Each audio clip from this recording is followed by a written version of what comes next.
नमस्कार। If there was another Vivekananda, he would know what Vivekananda has done. यह बात किसने कही? स्वामी विवेकानंद ने कही उनके आखिरी दिन में जब वह मठ के बगीचे में टहल रहे थे।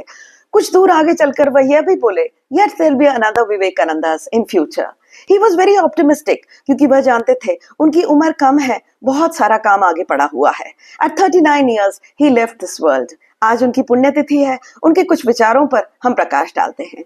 वह चाहते थे कि वेदांत का जो नॉलेज है उसका प्रचार प्रसार हो।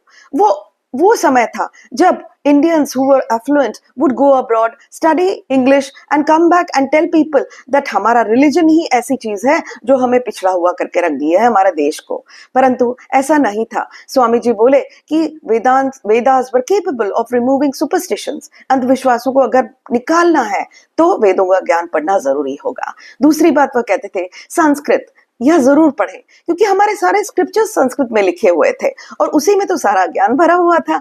आज हम देखते हैं कि विदेशों में भी संस्कृत की यूनिवर्सिटीज हैं। 14 universities of Sanskrit are in Germany.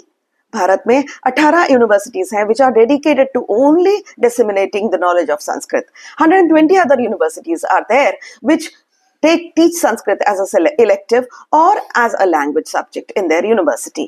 अब हम दोनों ही चीजें वापस आते हुए देख रहे हैं। स्वामी जी का जो विचार था कि भारत विश्व गुरु है और भारत को फिर से विश्व गुरु बनना है, तो स्वामी जी के विचारों को लेकर हमें आगे बढ़ना होगा। आज उनकी पुण्यतिथि पर उन्हें शत शत नमन। बहुत बहुत धन्यवाद।